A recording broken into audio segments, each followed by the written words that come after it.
Listen, I hated EEE land, I don't know why. I'd like to introduce Carmine Chase, owner of CenturyLink. Lives and works in Scottsdale, Arizona. It's a tough life. His expertise is transport, optical sound at DWDM, 17 years with US West, Quest, and now CenturyLink. Avid golfer, half Italian, half Irish, part of the Witness Protection Program. Everybody from Tucson was on it. Thank you.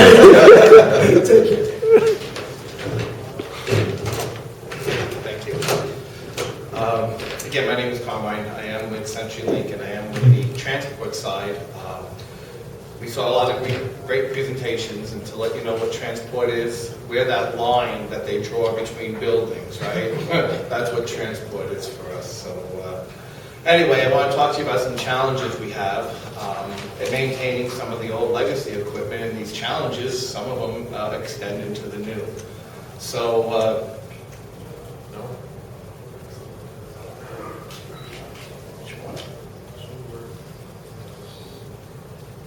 okay, so I want to talk about spares. Some of the challenges we have with spares are location, equipment variables. Manufacturers, they grow products, and sometimes, you know, when you grow a product, your spares are going to change because engineering reuses or uses the newer products, newer revision levels, and they don't always backwards compatible with the software releases. Also going to get into how we deal with manufacturer discontinued equipment when they discontinue a specific service on a product, as well as when they discontinue an entire product line.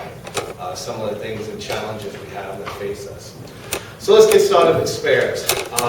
First thing, allocation of your spares is one of the best things to do for mean time to restore. And in this example, I used amplifiers, but you got to realize that we have common cards, which are like your processor modules, which are your switch fabric cards. So I use this example just to show you, just within amplifiers, you can have different types of spares. You have short-range amplifiers as well as long-range amplifiers. And obviously, in a long-range amplifier, in this example, wherever you allocate your spares, you know, you don't want to put short range and long range at each site. That gets too costly, right? You also don't want to put your spares at the far end where your rural sites are, where your techs might not be being dispatched from. So different rules might be in place. An example of a policy that you might put in place that says that your spares are within 2 hours of a location.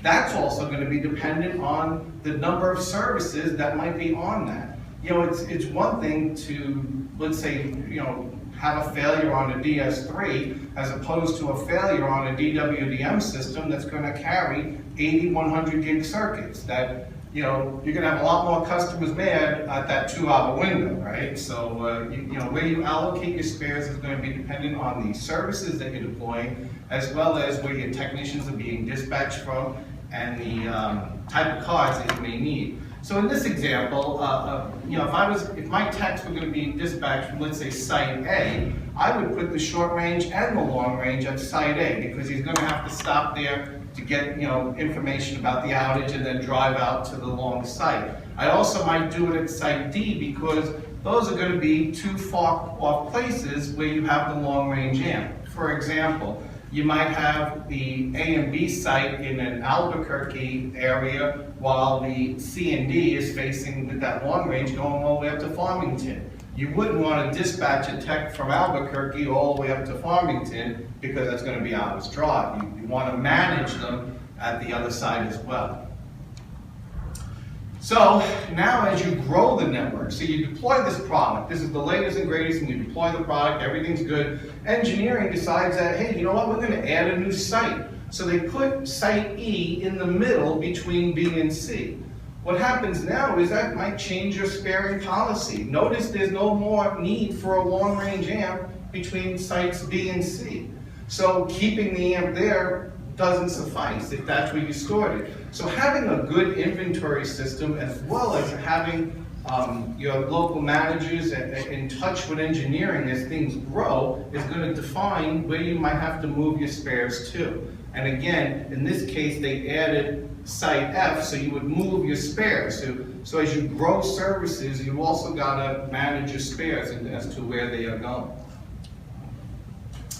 Now, same example. You added in 2 new sites, and let's start talking about these processor modules.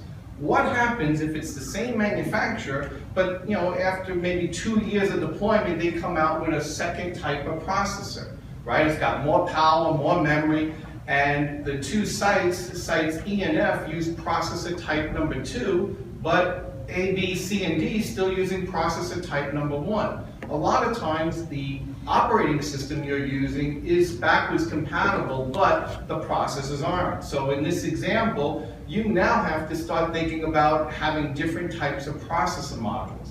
That extends out to when you're dealing with switch fabric cards, when you're dealing with older legacy equipment, as Mike was talking about, different rev levels. As you were talking about, if you retrofit cards, which ones might be on different versions. So again, I can't emphasize enough about managing your spares isn't something you just throw in the closet at one office, right? It's going to improve your mean time to restore if done properly.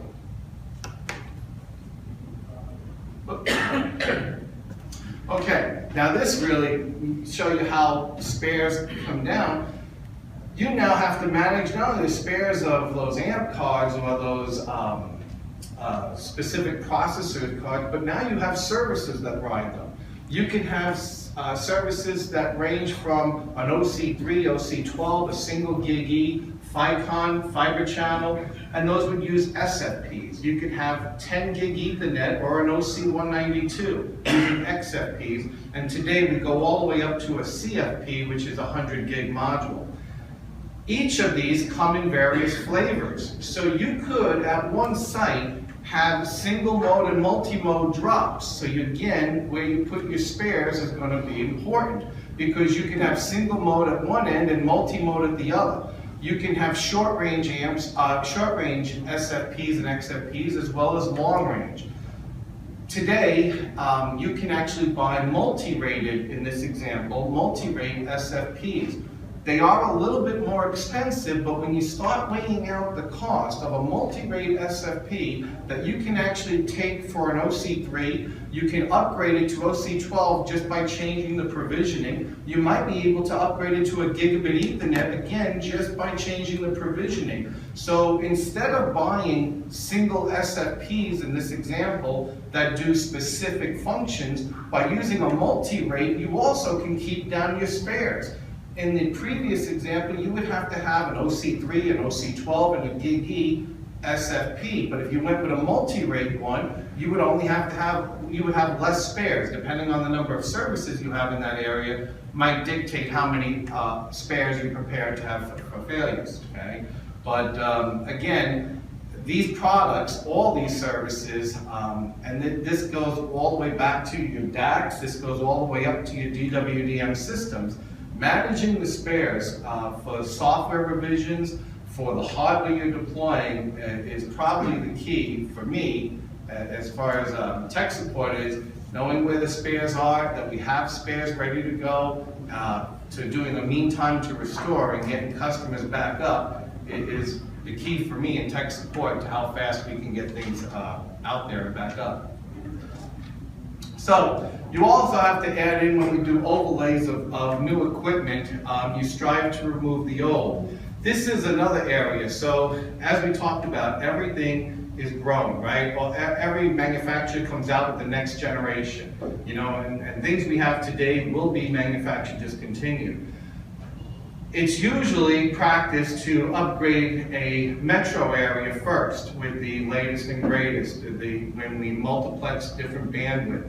And you can still utilize this other equipment, even if it's not MD, you can get it out to your rural areas where you might only be servicing some of them with, I'm just going to use this as an example, like an OC3. By getting some of the older equipment out of there, you might be able to start feeding them with an OC192, allowing you to offer more services to them. Today, the bandwidth is all on the video. Today, we offer video and IP, right, internet access on the same customer service, right? You have customers what, 15, 20 years ago, all over high-speed DSL, right? High-speed internet access. That was the key. I mean, there was a point in time where my wife and I were thinking of moving, and we found out that that area did not have high-speed DSL 15 years ago. We're still in the same house 27 years later, because that was a showstopper for us. But it becomes a key element, and people do today, when they're buying a new home, they want to know the services that they're getting and what is offered in that area. So to help you get some of those areas that are already deployed, you might be able to utilize some equipment that's being manufactured, discontinued today, or if you just not even discontinued, if you're upgrading the metro area, you can move this other equipment out to your rural areas and offering them more services. Okay? While this discussion is slated toward fiber optics, as I said earlier, it is the key in any product that is carrying any service, all the way back to your old, this will date me, Slick 96, right? So going all the way back to Slick 96 is all of that, Discus, any of that. The mean time to restore service is the key. And you know, while they are workhorses and while they do, you know, just chug along, you know as well as I do, when you drop one of those systems, everybody's on that bridge trying to figure things out. Even if it is only 56, you know, T1s today, it's huge. It's still a huge outage.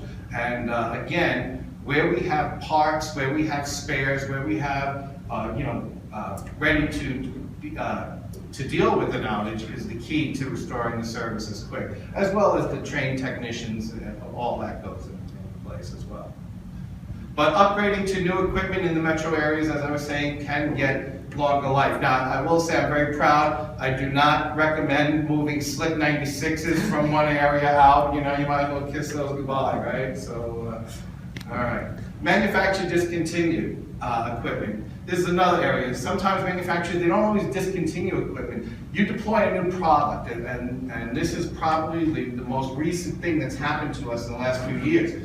We've deployed a product that has the ability of doing, you know, 80 waves on one piece of fiber. And the manufacturer gave us a card that had 10 gig in, 10 gig out, and boom, we're good to go. We put in this 20 port shelf, and we put in 20 10 gig cards, right? What's the next thing they come out with? A 5 port 10 gig card. So now you got all these single port 10 gig cards that you can't use right here. It helps save you in your metro area. What we did was we took those 5 port 10 gig cards and we saved shelf space. So that same 20 slot system to deploy 20 10 gigs, now I only needed 4 cards. That got me 20 spares right out of the gate. It also saved me from having to do another shelf just to add in the 21st 10 gig circuit.